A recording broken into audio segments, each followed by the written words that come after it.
பள்ளிக்கட்டு சபரிமலைக்கு கல்லும் முள்ளும் காலுக்கு மெத்தை சுவாமியே ஐயப்போ சுவாமி சரணம் ஐயப்ப சரணம். பள்ளிக்கட்டு சபரிமலைக்கு கல்லும் முள்ளும் காலுக்கு மெத்தை சுவாமியே ஐயப்போ சுவாமி சரணம் ஐயப்ப சரணம். பள்ளிக்கட்டு சபரிமலைக்கு கல்லும் முள்ளும் காலுக்கு மெத்தை சுவாமியே ஐயப்போ ஐயப்போ சுவாமியே.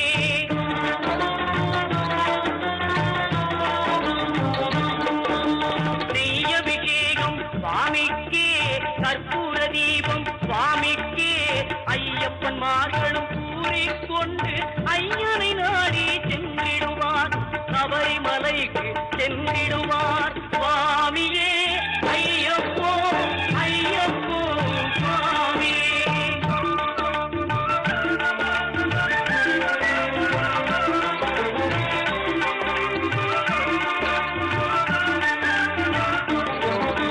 கார்த்திகை மாதம் மாலை அணிந்து நேர்த்தியாகவே விரதம் இருந்து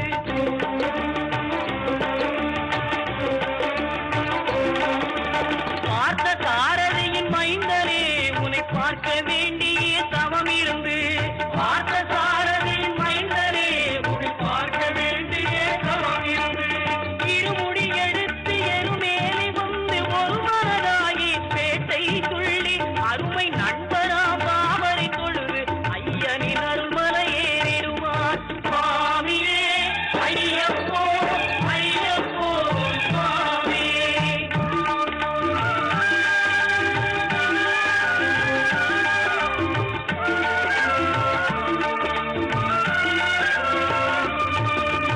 அழுகை ஏற்றும் ஏறும்போது ஹரிகரன் மகனை துதித்து செல்வார் வழிகாட்டிடவே வந்திடுவார் ஐயன் பன்புலி ஏறி வந்திடுவார். கரிமலை ஏற்றம் கடினம் கடினம் கருணை கடலும் துணை வருவார் கரிமலை இறக்கம் வந்தவுடனே திருநெறி பம்பையை கண்டிடுவார் சுவாமியே ஐயப்போ ஐயப்போ சுவாமியே.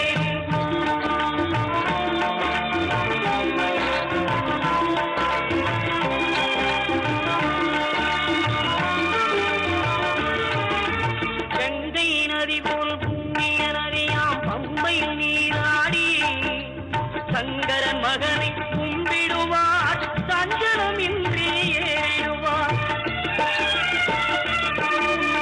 நீலிமலை ஏற்றம் சிவபாலனும் ஏற்றிடுவார் காலமெல்லாம் நமக்கே அருள்காவலராயிருப்பார். தேகபலம் தா பாதபலம் தா தேகபலம் தா பாதபலம் தா தேகபலம் தா என்றால் அவரும் தேகத்தை தந்திடுவார். பாதபலம் தா என்றால் அவரும் பாதத்தை தந்திடுவார். நல்ல பாதையை காட்டிடுவார் சுவாமியே ஐயப்போ ஐயப்போ சுவாமியே.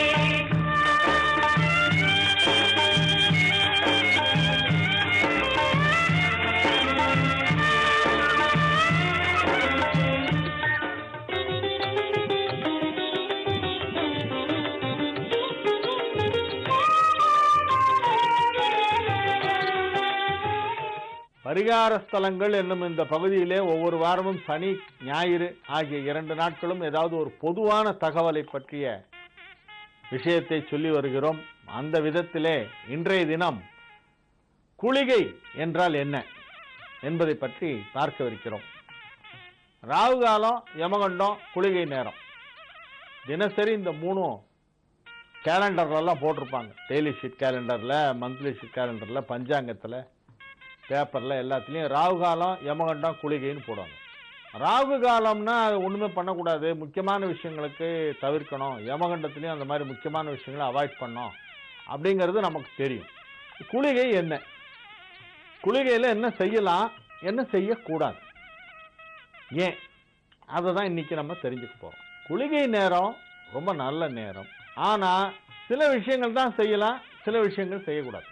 நீங்க கேட்கலாம், என்ன சார் ரொம்ப நல்ல நேரம், நீங்க அப்புறம் சில விஷயம்தான் செய்யலாம் சிலது செய்யக்கூடாதுங்கிறீங்களே, அது ஏன் அப்படின்னு. அதாவது குளிகை நேரத்தில் ஏதாவது ஒன்று செஞ்சா அது மறுபடியும் நடக்குமா? வாழ்க்கையில் எதெல்லாம் மீண்டும் மீண்டும் நடந்தால் நல்லதோ அதையெல்லாம் மட்டும்தான் குளிகையில் செய்ய வேண்டும். எதெல்லாம் மறுபடியும் நடக்க கூடாதோ அதையெல்லாம் குளிகையில பண்ணக்கூடாது. இப்ப எதெல்லாம் நடந்தா நல்லது யோசிச்சு பாருங்க. நீங்க போய் நகை வாங்க போறீங்க, அது மறுபடியும் நடந்தா சந்தோஷம் தானே. அப்ப நிறைய பணம் வரும்னு அர்த்தம் இல்ல. நிறைய பணம் வந்தா தானே மறுபடியும் நகை வாங்க முடியும். இன்னைக்கு தங்கம் விற்கிற விலைக்கு அடிக்கடி போய் நகை வாங்கணும்னா அப்ப எக்கச்சக்கமா சம்பாதிச்சாதான் முடியும். நகை வாங்குறத குளிகையில போய் வாங்குங்க, அது ரிப்பீட் ஆகும் லைஃப்ல, மறுபடியும் வாங்கலாம். வீடு வாங்குறீங்களா, முதல்ல அந்த வீடை ரிஜிஸ்டர் பண்றது குளிகை நேரமா பார்த்து ரிஜிஸ்டர் பண்ணுங்க. அட்வான்ஸ் கொடுக்கறது போய் குளிகை நேரத்தில் கொடுங்க. முடிஞ்சா கிரகப்பிரவேசத்தையும் குளிகை நேரத்திலே வச்சுங்க. வெள்ளிக்கிழமை 7:09 குளிகை, வியாழக்கிழமை 9:10, புதன்கிழமை 10:12. இந்த நேரத்தில் வீடு கிரகப்பிரவேசம் பண்ணலாம். ஏன்னா மறுபடியும் அது நடக்கும். கார் வாங்குறீங்களா, ஃபர்ஸ்ட் குளிகையில் போய் வாங்குங்க. நிறைய வண்டி வாங்குவீங்க. வெளிநாட்டுக்கு போகிறோம் பையன், ஃபர்ஸ்ட் என் பையன் அமெரிக்காவுக்கு போகிறான் சார் அப்படின்னா குளிகை நேரமாக பார்த்து கிளம்ப சொல்லுங்க. அடிக்கடி போகிற வாய்ப்பு கிடைக்கும். வீட்டிலேருந்து கிளம்பும்போது கரெக்டாக குளிகை நேரத்தில் அம்மா நான் அமெரிக்கா போயிட்டு வரேன் டாட்டான்னு சொல்லிட்டு போக சொல்லுங்க. அவன் அடிக்கடி போவான். அதே மாதிரி எதெல்லாம் லைஃப்ல மீண்டும் மீண்டும் நடக்கலாமோ, நடந்தால் நல்லதோ அதை மட்டும்தான் குளிகையில் பண்ணணும். திருமண முகூர்த்தம் வைக்கக்கூடாது. அடிக்கடி தாலி கட்டினா என்னத்துக்காகுது? வாழ்க்கையில் திருமணங்கிறது ஒரு தடவை நடக்க வேண்டிய விஷயம். அதனால கல்யாண முகூர்த்தத்தை குளிகை நேரத்தில் வைக்கக்கூடாது. அப்படி யாராவது வச்சு கொடுத்தாங்கன்னா அவங்களுக்கு விஷயம் தெரியலன்னு அர்த்தம். இந்த குளிகை எந்த டயத்துக்கு வருங்கிறத ரொம்ப ஈஸியாக கணக்கு போடலாம். சனிக்கிழமையிலிருந்து அப்படியே ரிவர்ஸில் வரும். சனிக்கிழமை 6:07, வெள்ளிக்கிழமை 7:09, வியாழக்கிழமை 9:10, புதன்கிழமை 10:12, செவ்வாய்க்கிழமை 12:01, திங்கட்கிழமை 1:03, ஞாயிற்றுக்கிழமை 3:04. சாட்டர்டேலேருந்து அப்படியே ரிவர்ஸ் 6:07, 7:09, 9:10, 10:12, 12:01, 1:03, 3:04.